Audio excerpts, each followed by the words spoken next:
Rev it up and welcome to Cars Yeah, show number 2006. Be prepared to be inspired.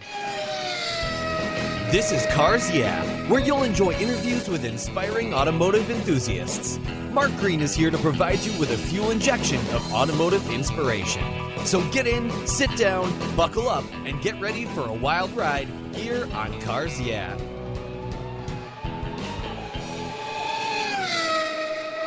Hello, inspiring automotive enthusiasts, and welcome to Cars Yeah.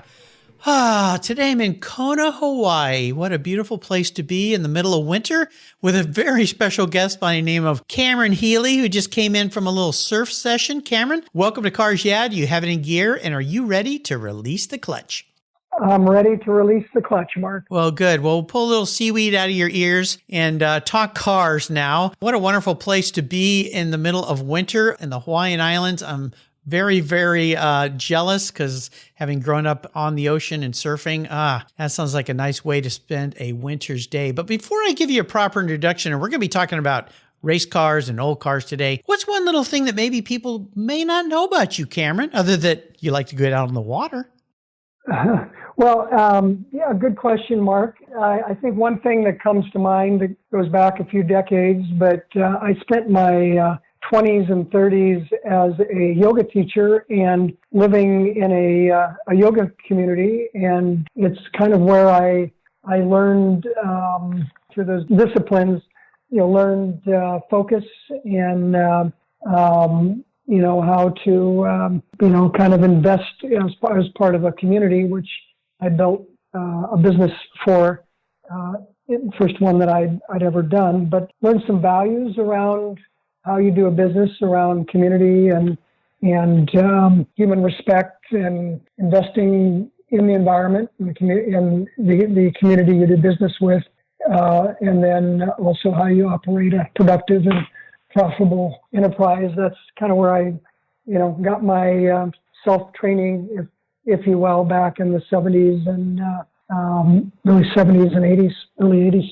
I love this. So many different great aspects, helping communities, taking care of yourself, your inner self, your physical self, and figuring out a way to launch a lifelong career of success that you've done. But today we're going to talk about cars because that's been a big part of your life as well. So let me give you a proper introduction. Cameron Healy is a 71-year-old entrepreneur who's founded several companies over his 50-year career. He splits his time between Portland, Oregon and Kona, Hawaii. Now you know why he's in Kona right now in the wintertime. And he operates a nonprofit foundation that provides scholarships, grants, and invests in people, community projects in Oregon and Hawaii, believing in the importance of having a positive impact and giving back to the communities that have supported one's success. Having been infected at the age of 15 with a deep passion for all things Porsche, Cameron is a historic racer, a car collector, a researcher, a writer, and enthusiast for motorsports history with a passionate focus on the Porsche marque. He worked closely over a period of 7 years with Rod Emery of Emery Motorsports, acquiring, restoring, and researching what was ultimately proven to be Porsche's first ever entry and class winner at Le Mans back in 1951. How cool is that? We'll be back in just a minute to talk with Cameron some more, but we're going to put our feet in the sand for a second while you listen to our sponsors, and we'll be right back. My friends at Covercraft offer you 10 different options. That's right, 10 for your vehicle's protection. You can choose from Weather Shield HP, HD, Sunbrella, Ultratect, Reflect, Form Fit, Custom View Shield, and their newest 5-layer all-climate cover, 3-layer moderate climate cover, and a 5-layer indoor option. You have all sorts of ways to protect your car. All of these are custom tailored by Covercraft's talented craftspeople. It's the form and fit with the quality to attention to detail that's been their standard since 1965. Surface protection is the best way to preserve the investment you've made in your vehicles. It's what I do. Covercraft protects cars, trucks, motorcycles, RVs, trailers, and watercraft too. I have a Covercraft cover for every one of my vehicles, and I've got a deal for you. If you use the code YEAH21, YEAH21 at covercraft.com, they'll give you 10% off your order, plus you get free shipping. That's right, 10% off and free shipping. Just use the code YEAH21 at checkout. Covercraft, protecting the things that move you.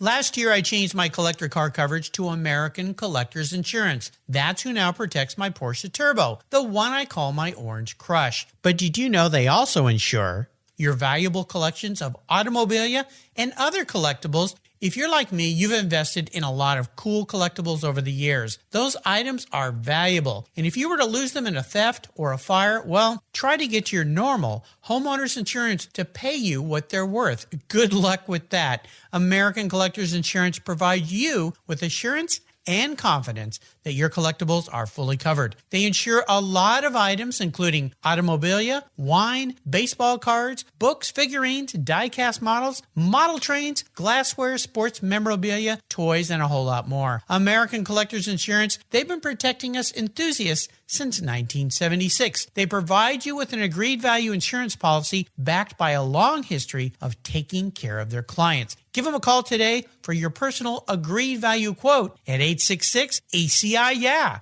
That's 866-224-9324. Tell them you're a friend of mine, Mark Raines here at Cars Yeah, American Collectors Insurance. Classic car insurance designed by collectors for collectors. Automotive enthusiasts just like you and me. That's American Collectors Insurance. So Cameron, we're back. Now, I'll tell our listeners, I've known about Cameron for a long, long time because I race vintage cars, as you listeners know. He ran up here in the Pacific Raceway many times, the Sovereign Group and other racetracks up and down the West Coast. And I always looked to Cameron as, oh man, that's the guy I want to be. He's driving old Porsches and some very spectacular old Porsches. Let's start with this car that you did a lot of research with Rod, because Rod's been a guest on the show a couple times here. I've known about Rod and his dad, of course, Gary, and the old Porsches they restore for many, many years. And last time I was at Rod's shop, your car was there, and I said, tell me about this car. Incredible history. So let's talk a little bit about this, because my understanding, and correct me if I'm wrong, is when you first acquired this, you weren't really sure that it was the car that it was. Is that right? Yeah. I originally crossed paths with that car, the 1993 Monterey Historics is what it was called then.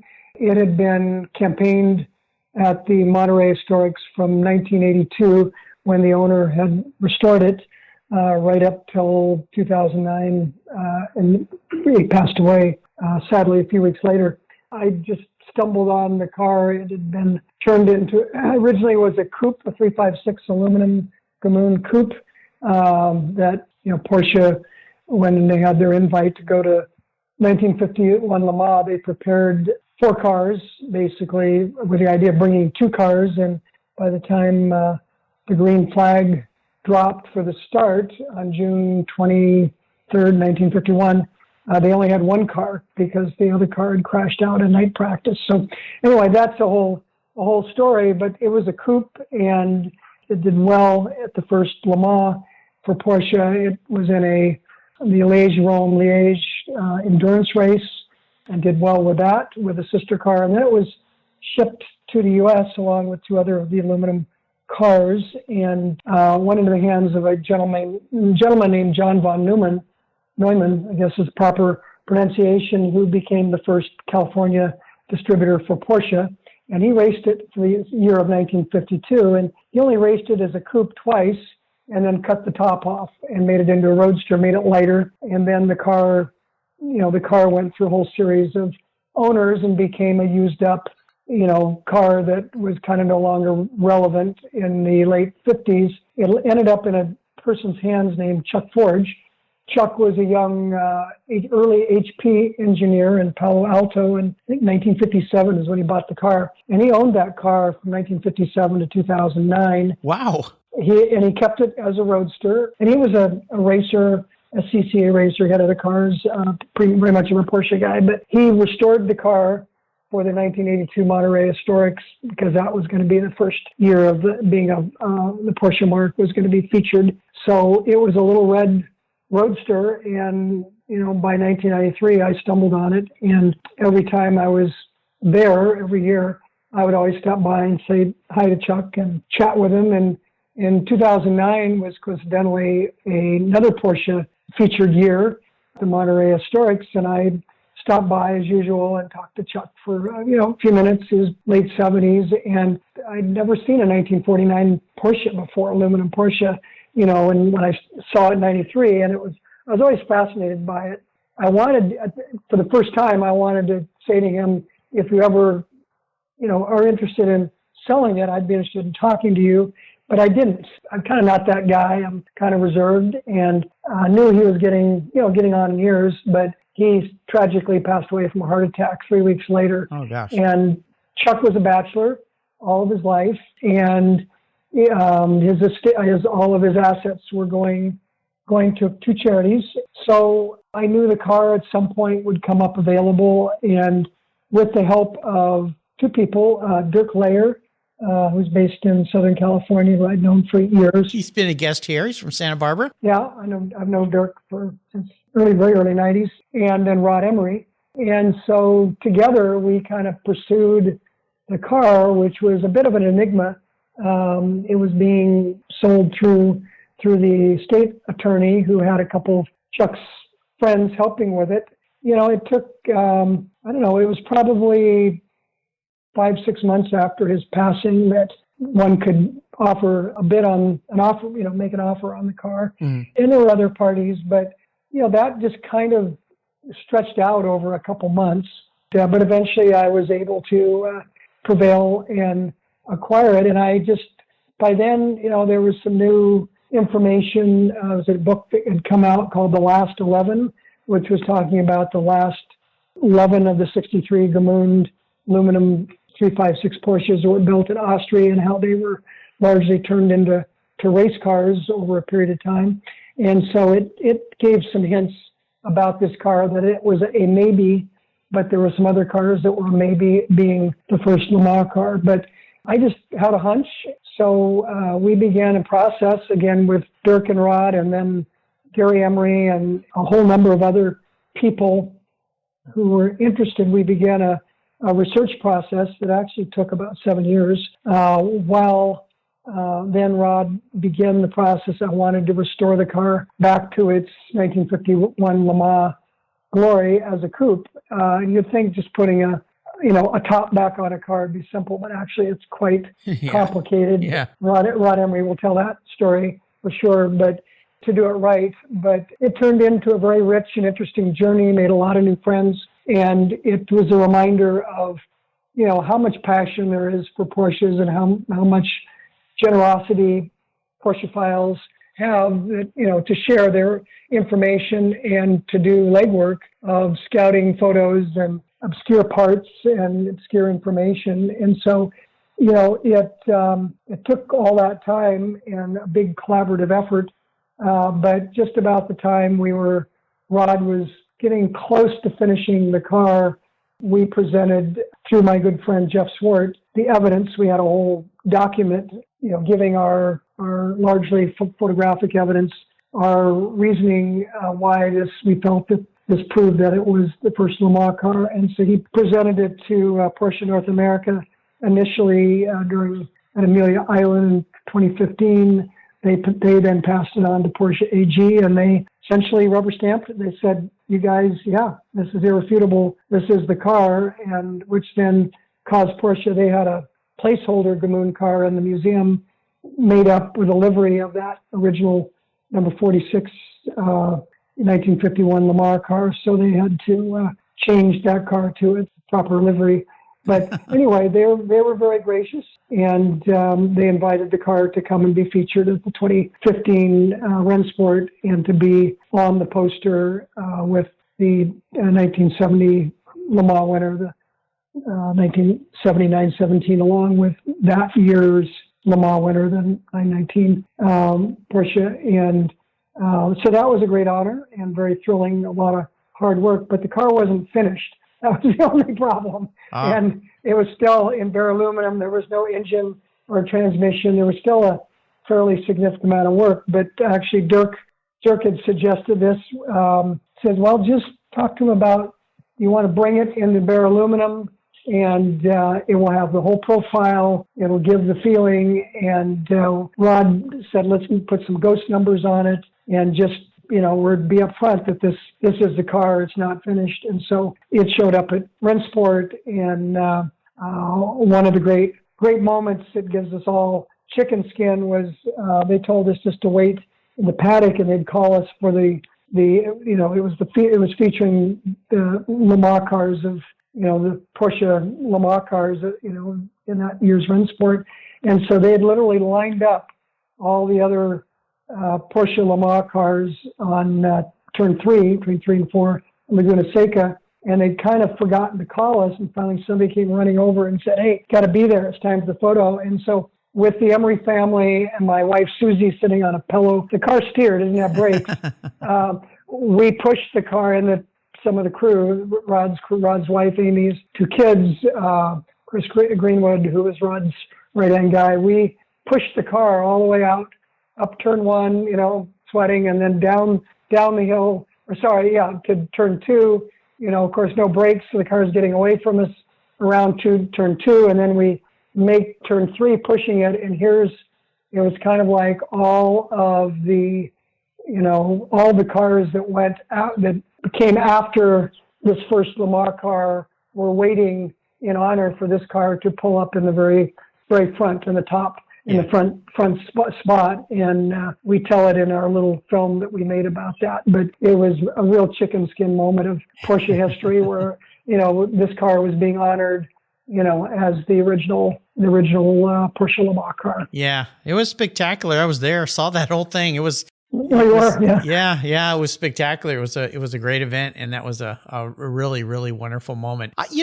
Incredible story, and so nice that you're bringing that car back, or you brought that car back now, of course. I mentioned in your intro that you've been in love with Porsche as a marque since you were about 15 years old. What started it at that age? What happened? Well, a very specific situation, but I grew up in a small town, Bend, Oregon. It was just a little lumber town in those days, a little bit isolated, but there was a family that, when I was probably 11, had moved back from Germany. I think he was a teacher for the armed forces, and they brought a notchback 356 back with them, and they had a son who was my age, so I made a few trips, squeezed in the back seat, but, I was just a little kid. But by the time I was 15, I had my first girlfriend, and she lived up on the hill above the town from where I lived, and her dad was a local surgeon, and in 1966, he'd purchased a brand new white Porsche 912. And so as a result of hanging out there, and I was interested in cars, he had this immense love for this car, and he infected me with a passion for Porsche. And I became 16 and bought used Volkswagen Beetle and tried to turn it into a Porsche, which was really stupid, but, empty exhaust and some Porsche emblems and other things. That's where it started. And, I didn't own a Porsche for decades from there, but and then got interested a little bit in sports car racing when I was 17, 18. I had another friend who, took me to the Rose Cup races in Portland and gave me all of his hand-me-down monthly race newspapers and stuff. But anyway, so it's just some early exposure, but that all kind of went dormant for a while after that. Well, sure, you get busy with life. Yeah, my poor man's Porsche at 16 was my Carmen Ghia, which I actually stripped down after I bought it and painted it with a mixture of Porsche Garage Red and Porsche Signal Orange paint. We did a 50-50 mix and painted that car in a friend's garage and beefed up the engine. And it had some fun. That was my start to wishing I had a Porsche until it was many years later that I actually got one. So fun times. We're taking a short break for our sponsors. When we come back, I want to talk a little bit more about your vintage racing, because the car we talked about is not the only car you've driven in a race. So we'll be right back. And keep the seatbelts tight. I've teamed up with AutoGeek because, well, they've been the leading source of auto detailing products, accessories for more than 20 years. Their Pinnacle Sovereign Paste Wax is specially formulated from Brazilian carnauba wax. It's easy to apply on any paint surface and provides that warm glow that we love, especially me on my vehicles. You're going to love it too. A favorite of car shows countrywide, Pinnacle Sovereign Paste Wax from AutoGeek wipes on easily, requires no drying time, is easy to remove, and provides up to 90 days of protection against against damaging environmental contaminants. This wax is designed to exceed the standards of the most discriminating enthusiasts and collectors. Go to autogeek.net to get yours for the best product selection on the internet today, along with their very skilled technical support. Autogeek.net. That's where I go for all my detailing needs. That's autogeek.net. I've discovered Linkage. It's a new quarterly publication and website that covers the automotive market, driving, restoring, collecting, and discovering your passion for motor vehicles. Linkage is about experiences, opinions, and values. Linkage is an actual informed, reasoned opinion based on first-hand experiences. A talented Linkage team covers the automotive world, the people who share your passion and mine, smart, considered, rational, and experienced opinions, ones you can learn from and grow. That includes our passion that drives auctions and the collector car market. So come with me and join us on this journey. And be sure to use the code CARSYEAH when you subscribe, and they'll give you $10 off. Boom! Linkage, geared for the automotive life. Subscribe today at linkagemag.com. So we are back. So there's some other great cars that you've driven. I wanted you to touch on a little bit. Some really cool race cars. I believe a 908 and a 910 Porsche. Are those just a couple? Do I have my numbers right? Well, almost. Yeah, they're both 908s. One is a 908K, which is basically means it's a coupe. It was the first model in '68 of the 908, which they turned that same one into long tail for actual Le Mans. But this was a 1968 Spa, 1,000 kilometers of Spa endurance car that Vic Alford drove with Joaquin Neerposch. And Joaquin, and it was, of course, Spa, being Spa in Belgium, was pouring rain, and the car was crashed after Vic turned it over to Joaquin, and that was its only race as a factory race car, and I acquired it years later after it had been restored and raced it for a while. But I think I acquired that in 2007.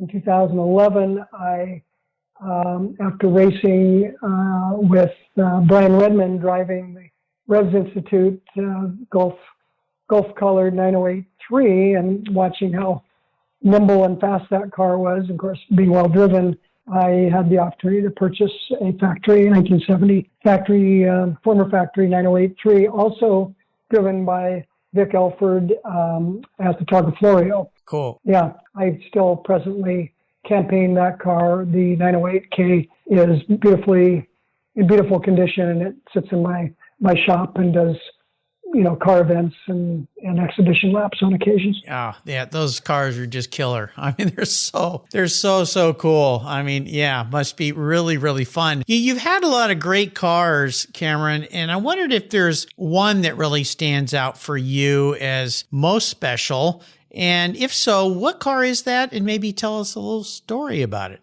That's a tough one, Mark. No kidding. Which of your kids do you care about, or your grandkids? Yeah. We'll just say the car that is only listening today. Of course, people ask that question when you're at the racetrack. They say, "Which is your favorite car to race?" And I say, "Whatever the one I'm sitting and racing at the time." They're all unique. I mean, I have this crazy little 1953 Porsche-powered Cooper with a homemade body that I've raced for 21 years. Yep. And I love driving that car. It's a weird, idiosyncratic car. It's super fast. And, it beats the 50s V8 cars often because of its nimbleness. So I've had, in terms of years of fun, that would stand out. And then, kind of shifting over to the off-road world, I got introduced to that through Jeff Gamroth of Rothsport Racing in Portland, where he convinced me to buy into a car that he was preparing, two cars for the 50th anniversary of the Nora Baja 1000 race. Yeah. And he wanted to take a team of two cars with a crew and see if we could finish with production-based 911s that had been built up for off roads. I'm kind of a sucker for these kinds of challenges, and so I signed up for it and literally bought into it. And Jeff Swart agreed to be my co-driver because we co-drive my 911 RSR and other on track racing sometimes. But anyway, he'd done the Baja 1000 4 times, and one time with Paul Newman, kind of mentoring Paul in off-road racing. So I figured,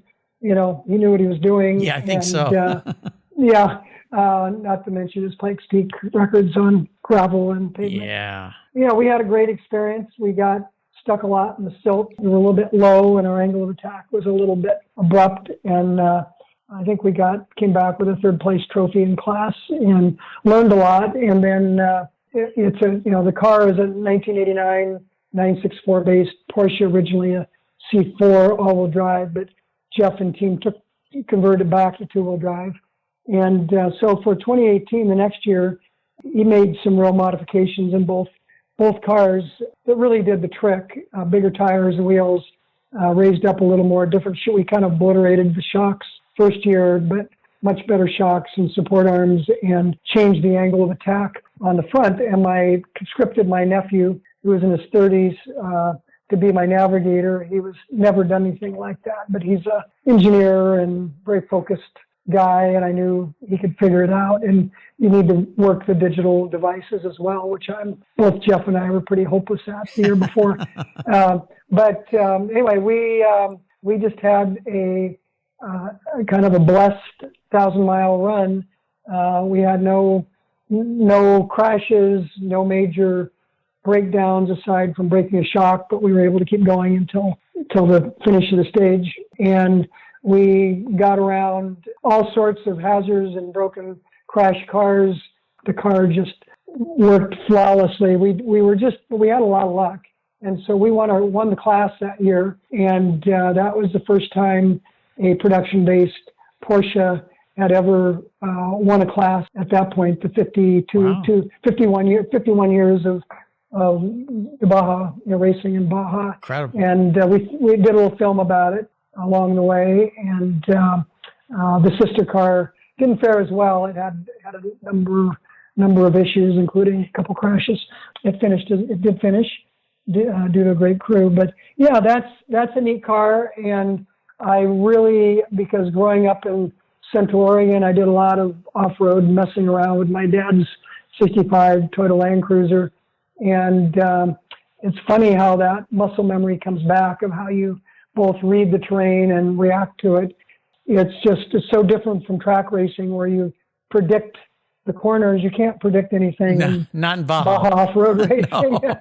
Anyway, that was a great year. We came back the following year, 2019, and did the 500 mile in the fall and did fine. We had I had a little argument with a big rock and tore out my entire left front suspension, which, we got replaced in an hour and a half, but it kind of put us out of contention. But I don't know, I've got a lot of affection for that car, and it's been in the Peterson Museum all year. It's in the Forza, the current latest Microsoft Forza Horizon game. Nice. As one of the choices, and so it's in the Forza exhibit at Peterson right now. It's going to depart April 1, go back to Rossport Racing, and Jeff's going to prepare the car to go to South America in October for a 39-day, 15,000-kilometer expedition through the Andes Mountains. Oh my gosh! 90% of it is off pavement. Wow! With a group of about 6 911 prepared for off road, and one Cayenne that's been modified and beefed up with Cayenne support vehicles. So my youngest daughter, is going to be my co-driver.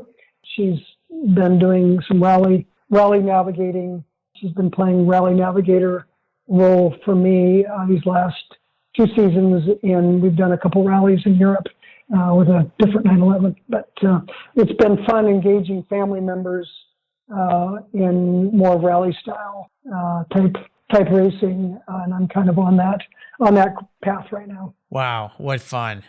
You are having a blast. Hey, I'm going to be your car psychologist today, Cameron. I'm going to crawl into your head a little bit. This question is a kind of a fun one, but you got to play by my rules. And that is, if you were manifest as a vehicle, what would you be? This isn't what you want to be. This is how you perceive the man in the mirror.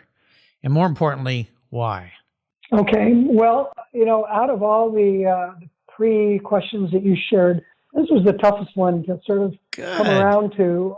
Good. You definitely challenged me there. And so I'll answer it in two ways. Had you asked me this question 20 years ago, I might have, being a younger guy, more kind of still pursuing and achieving life in different ways, establishing myself, I probably would have said a Porsche 911, or a 935 twin turbo Porsche, which is kind of the ultimate 911 race car of its era. Yeah. But being 71 years old, and I'm not slowing down a whole lot, maybe a little bit, but it really relates, and it's timely because I've always been a bit of a purist as a Porsche enthusiast, where the Cayenne SUV thing, I was definitely a naysayer on that one, but I've kind of come around to it, and so I purchased this summer a 2013 Cayenne diesel with the hydraulic suspension, which that combination's hard to find. It's the first generation of diesel. It's the second generation Cayenne, but the first generation of U.S. diesel. And I can't leave cars alone. I don't buy new street cars. I haven't bought a new street car in decades, but I like buying interesting used street cars and then modifying them. And so this car has been shipped to Estonia, Kalmar Automotive, based in Estonia, and they specialize in modifying 911s and Cayennes for off-road adventures, which they're going to be also leading this adventure in South America. And so it's in the process right now of being torn apart and turned into a more rugged, adaptable off-road vehicle, while minimally sacrificing its streetability, and that'll become my new street car for the mainland, based in Oregon, and that'll carry me through, I'm sure, the rest of my life as a street car. But I've become fond of the off-road bit, and do a bit of overlanding in the spare time, and so this car is it kind of represents me at age 71. I'm willing to have something that's just a little more comfortable, a little more utilitarian, but still will have some performance. It's being retuned, and an extra 50 horsepower is being added, while actually increasing the fuel mileage. It'll get about 35 to 37 miles to a gallon. And again, aligning with my values, I'm putting extra fuel capacity in it. It'll be able to have a distance of 1,800 miles before having to fill it up. Holy cow. I will be running what's called Renewable Diesel, which is sort of the next generation of biodiesel. I'm a diesel guy enthusiast, and Renewable Diesel is 80% improvement in terms of greenhouse gases and carbon, by 80% from standard petroleum diesel. Yet it's a very stable fuel, more stable than even petroleum diesel. So it's a type of biodiesel that's really just coming into the market, and that's very much, I'm believe it or not, very much of an environmentalist, even though I'm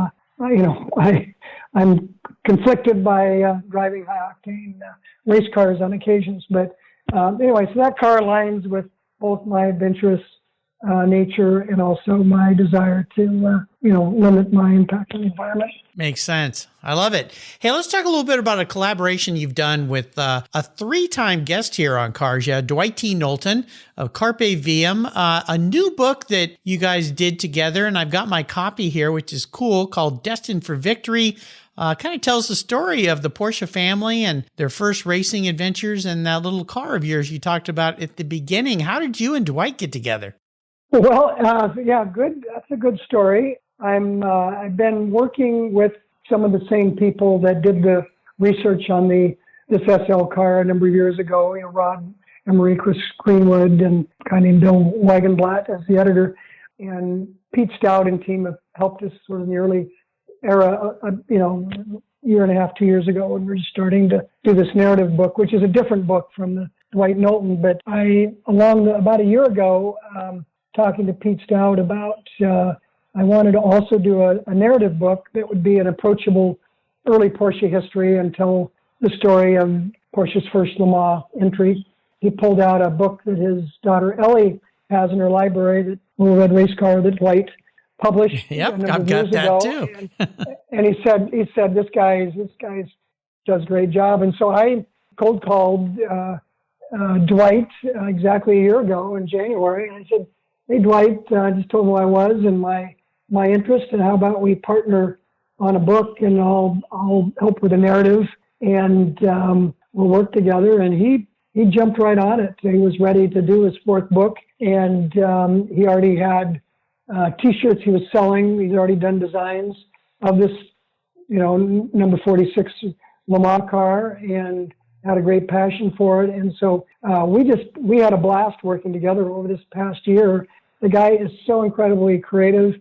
He's got such historical integrity. I mean, we dug under every rock and branch around the world and all kinds of archives to expose, the history on this car and Porsche's early racing history. But he found stuff that I didn't think existed even in his research this last year. But he's amazing in his ability to manifest image and storyline. And so we just, that book was just printed end of November and became available at the beginning of December through Carpe Diem. And, it's $31.95. It's very affordable. It's for kids, but also adults. Tells a great story that I think is kind of inspirational for everybody. Yeah, absolutely. As I mentioned, Dwight's been on the show. I'll put links to all of his books. I bought all his books, and years ago when his first ones came out, in hopes that I'd be a grandpa one day and could share those, and now I am. So it's very fun to have my grandson Gunnar here and share Dwight's new book and all his past books as well. He's collaborated with some amazing people, so that's very cool. And I want to thank Dwight, because he's the one that got Cameron on this show. I know, Cameron, you're a little bit of a private guy, and he said, I don't know if you want to do something like this, but I appreciate you being on the show and him helping nudge you to be a guest here on Cars Yeah. Now, Cameron, this next question is almost silly because you've gone on so many ultimate drives in your life, but I want you to really think outside of the box here. If I could provide you with any car in the world, money's no object here, and you could take it and drive it anywhere with anybody, living or deceased, what would that ultimate drive look like for you? Well, that was another tough question I had to think about. Yeah, no kidding. You've already done a bunch of ultimate drives. Yeah, but of course this would not be on a racetrack because you'd have a passenger, so that narrowed it down. But where I landed is I have a great affection for Vic Elford, former Porsche Endurance driver, former rally champion. We got to know each other through the 2908s that I own, and have spent, time together, had meals together. And Vic is a big, he was the one that took a short wheelbase Porsche 911 and proved that they could be an effective rally car, even when Porsche factory wouldn't even give them a car because they didn't think they were suitable rally cars. He has a great affection for those early 911s. So I would like to spend a day in the French Alps in a 1964 Porsche 911, which is, the 911 in its most pure, basic, simple form. I happen to own one and love driving it, but I would love to drive through the French Alps with Vic, be really happy to be a passenger and take some tips and just listen to his stories. Yeah. And then maybe stop for lunch at a, little mountain, bistro and share a glass of wine, and because he loves good food and wine, and listen to more of the stories, and that would be it'd be kind of heaven for me. Yeah, you think? Oh my gosh. Yeah. I'm so fortunate to have had Vic as a guest on the show. I mean, Jeff Zwart, Rod Emery. I mean, all these guys that you've mentioned have been guests here on Cars Yeah, and it's so fun for me because many of these guys are childhood memories for me of just famous people, especially you think about Vic, what he raced, every 917, I mean, 908s, 911s. I mean, it's just incredible. So that sounds like a delightful ultimate drive in my vision. You've taken us on a really great ride today, Cameron. I can't thank you enough for taking time away from the beach today to come in and talk with me about Porsches and your life around Porsches. What a wonderful life you've had and are having. Before I let you go, could you share maybe an inspirational quote, words of wisdom, or some kind of mantra that has a great meaning for you? Yeah, I'd be happy to do that. You mind if I just give you two of them? That's absolutely fine. Yeah. Okay. The first really goes back to, being an entrepreneur and getting into vintage racing and meeting more of entrepreneurs. I found that a lot of vintage racers in my early days were entrepreneurs. And so there was a real sharing of, adventure and drive. And my first race car, I put a quote on the back by Soren Kierkegaard, existentialist philosopher, that it says, "To dare is to lose one footing momentarily. Not to dare is to lose oneself." Yeah, I love that one. So it's a little quote about, willingness to take risk and enjoy the rewards of that. But really on a bigger, kind of broader scale, this is Marcus Aurelius, one of the, philosophers from ancient Rome. He was a Roman ruler. He was of the Stoicism philosophy. I love that guy. Yeah. Yeah. And so this is really just a good quote about life. It says, "Pass through this brief patch of time in harmony with nature and come to your final resting place gracefully, just as a ripened olive might drop, praising the earth that nourished it and grateful to the tree that gave it growth." Yeah. I love his quotes. Many of his writings. Stoicism is a great one. I've written a couple blogs here at Cars Yeah about that. And of course, Kierkegaard and to dare is to lose one's footings. It's both great quotes. Great ways to go into this new year, listeners. Cameron, hey, thanks for taking time to share your inspiration and your passion for cars. My listeners know I'm a Porsche fanatic, so to get to talk to you about old Porsches is what a nice way to spend an afternoon. Until you and I talk again, my friend, I'll see you down the road. Thanks for the opportunity, Mark. This was a pleasure. You're welcome. So much fun. Being a professional automotive technician today requires an understanding of technology, computers, and electrical systems that are highly advanced and very complex. Cars Yeah is pleased to support TechForce Foundation. It's one of our charities of choice, and its efforts to help young people pursue the technical education and careers as automotive techs. Through scholarships, grants, and good old-fashioned hands-on experience with cars, trucks, boats, and more, TechForce and Cars Yeah are working to connect young people with viable careers in the automotive sector. Join us by visiting techforce.org today. Thank you so much for joining us on today's ride here at Cars Yeah. Drive on over to carsyeah.com to find show notes and inspiring automotive fun. Download your free copy of Filler Up, a fun book filled with gorgeous photographs of fuel filler fun, including quotes from more inspiring automotive enthusiasts. Download your copy today, and we'll see you next time on Cars Yeah.